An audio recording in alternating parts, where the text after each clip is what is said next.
presidente, especialmente a los porteños, y nos liquidaban a nosotros. Eso es absolutamente cierto. Bueno, un año del gobierno de Javier Milei está el doctor Julio Burman, que es analista político, coordinador de la Liga UBA, que es el Laboratorio de Investigación en Geopolítica Argentina. ¿Cómo está, Julio? Buenas noches, Cristina es mi nombre.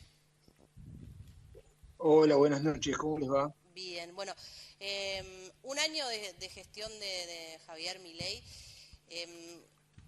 ¿Cuáles son las notas salientes? Yo decía al principio el presidente menos pensado quizás, pero está cumpliendo un año de gestión y más allá de las diferencias en cuanto a las distintas encuestadoras, para el ajuste y para la situación que se vio en los primeros meses del año, ha sostenido el gobierno, sin números, sin legisladores, sin gobernadores. Desde la política, ¿cómo se puede analizar esto? Bueno, creo que Milei tiene debilidades nuevas, que son un poco las que recién mencionabas. Es el primer presidente que no tiene un partido político, que no tiene un bloque legislativo sólido, que no tiene ningún poder territorial. Tiene esas características que son nuevas. Al mismo tiempo tiene otras que son nuevas y que son también fuertes. O sea, en estas que acabamos de mencionar, Milei es el presidente más débil. Pero en otras es el más fuerte. Yo creo que eso también hay que tomarlo en consideración. Creo que Milei es el que tiene mejor relación con su propio electorado. ¿Y por qué digo esto? Porque en las encuestas, bueno, yo también las hago, Milei hoy tiene, número más, número menos, 50% de la Argentina detrás.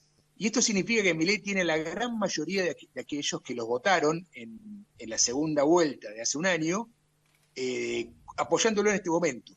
Y esto es insólito, porque los demás presidentes que recordamos, a esta altura del primer mandato ya habían enajenado su relación con buena parte de sus propios votantes. Por ejemplo, Mauricio Macri, él ganó las elecciones con el 51% en segunda vuelta, tenía muchos votos que eran de Sergio Massa, y él a esos votantes los perdió casi de entrada. Él se concentró en los votantes de Cambiemos. Y Alberto Fernández, que también tenía una mixtura de votantes de, digamos así, de un peronismo no kirchnerista y del cristinismo, él rápidamente también se enajena el apoyo del cristinismo duro. Por lo tanto, creo que Milei, en ese sentido, es el más hábil de todos, porque él tiene el apoyo tanto de los que votaban por él en primera vuelta, como de los que votaron por Cambiemos y luego por él en segunda vuelta. Por ejemplo, una de sus jugadas habilidosas fue haber incorporado a Patricia Bullrich y a Luis Petri al gabinete. Y esto se ve en las encuestas, porque los votantes de Patricia Bullrich están casi todos con Milei, o 7 de cada 10, que es un montón para esta altura del primer año de mandato. Por lo tanto, creo que Milei es un presidente que tiene un buen manejo de la agenda política porque él hace cosas que a su electorado le gustan mucho. Tal vez se están enojados a quienes no lo votaron, pero mucha gente lo votó y toda esa gente está, o la gran mayoría de esa gente está contenta con las cosas que Milei hace. Y en segundo lugar, creo que tuvo esta cuestión de formar una coalición de votantes mucho más amplia que sus predecesores. Por eso creo que Milei es el más nuevo en la política, al mismo tiempo, en algunas cuestiones, es el que más efectivo es. Estos activos, ¿no? Que por ponerlo en un término más o menos económico, o sea, todos estos activos que tiene Milei, esta alianza con su electorado, hacer lo que la gente que lo votó quiere que haga, más algunos resultados en materia económica, una tranquilidad que se percibe al menos con más certeza de lo que fue fin del año pasado. ¿Cuánto duran? Que cuando uno habla de activos, algunos dicen son muy volátiles, es decir, hoy están pero mañana no, o son lo suficientemente sólidos para que lo acompañen los 3 años de gestión que le quedan.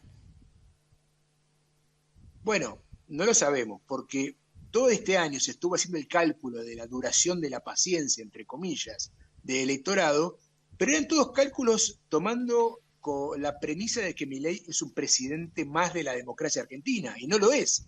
Milei es fruto de una situación casi revolucionaria, o sea, una persona completamente ajena al sistema político llegó por el poder de los votos en forma mayoritaria. Eso significa que mucha gente que venía votando por otros partidos abandonó a esos partidos y pasó a votar a un completo outsider. Esa es una revolución en términos electorales. Por lo tanto, al revolucionario no se le tiene el mismo trato que a un político normal. Milei no es un presidente de la normalidad, es un presidente de la excepción. Por eso creo que es imposible saber cuánto dura la paciencia, porque aunque nosotros hagamos un cálculo diciendo, bueno, pero en realidad el poder de compra del salario disminuyó en tal o cual por ciento, la gente que votó a Milei consideraba que lo que estaba antes de Milei era la completa aberración.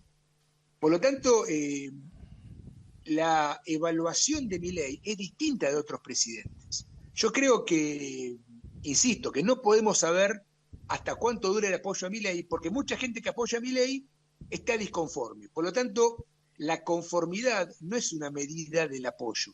Claro. Es posible apoyarlo y estar disconforme con la situación personal. Hay gente que dice, bueno, compro menos carne, pero aún así este hombre está en lo correcto, ¿no? Y Julio, con eso no se pueden hacer cálculos. Julio, buenas noches. En síntesis, hola. Hoy el mayor respaldo que tiene el presidente de los argentinos nace que del otro lado hay cosas que son peores. Esa es una parte del respaldo. Y también creo que Milei interpreta lo que la gente quería que alguien hiciera y lo está haciendo. Creo que Milei es al mismo tiempo alguien que tiene un método y un estilo de profunda, se lo muestra muy convencido, pero al mismo tiempo Milei es un tipo que se adapta muy bien a la demanda del electorado, o sea, tiene esa doble cara. Y eso es como muy atractivo, ¿no? Por un lado se lo ve como alguien firme, decidido, radicalizado, que es algo muy de moda en el siglo XXI, y al mismo tiempo es un pragmático. Por ejemplo, invitar a Patricia Bullrich, su adversaria, a integrar el gabinete fue un acto de pragmatismo nunca antes visto. Fue como si Mauricio Macri hubiera invitado a Sergio Massa a ser jefe de gabinete. Esas cosas en Argentina no se hacían. Milei fue mucho más lejos de su pragmatismo y al mismo tiempo es un radicalizado convencido. O sea, tiene como lo mejor de los mundos. ¿Cris?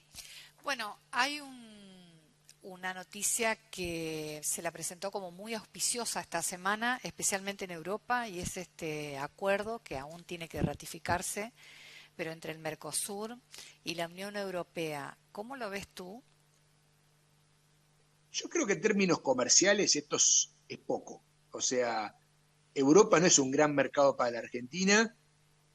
Para las cosas que más vendemos, Europa no va a ser un gran comprador nunca, sobre todo a ver los productos agroindustriales, etcétera. Y además, las cosas que Argentina importa, tanto en manufacturas como en bienes de capital, tampoco vienen de Europa. O sea, mayoritariamente, vienen más bien de Asia o eventualmente de Estados Unidos o de América Latina. Por lo tanto, no es un acuerdo que nos vaya a cambiar la vida, salvo en algunas áreas muy específicas.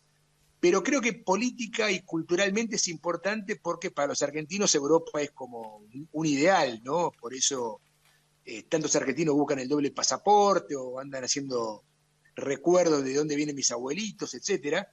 Por eso creo que Europa es como algo que genera mucha ilusión en la Argentina. Pero en términos concretos, comerciales, económicos, no creo que nos cambie demasiado la vida, aunque me parece que es mejor tener el acuerdo a no tenerlo. Sí. ¿Tito? Vos decías bien, creo que el mayor éxito de Milei es haber aprovechado el descrédito de la clase política que manejó un Estado dispendioso que gastaba mucho y mal.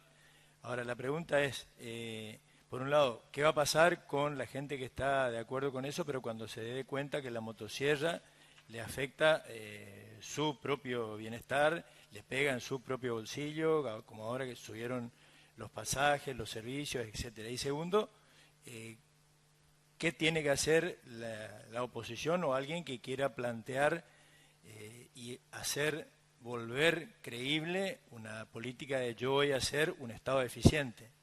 Quiero Estado, pero Estado eficiente. Bueno, es una gran pregunta, bueno, las dos, ¿no? En primer lugar, yo creo que la oposición, sobre todo me refiero a la oposición en Unión por la Patria, ¿no? Que es la oposición más nítida, tiene que encontrar perfiles de gestión exitosos para mostrar a la sociedad, ¿no? Porque creo que Milei es como una paradoja, ¿no? Porque la gente está muy enojada con el Estado y eligió a alguien que es una especie de anarquista, que no parece ser la persona más adecuada para reformar el Estado y hacerlo eficiente. Más bien lo que quiere Milei es que no haya Estado.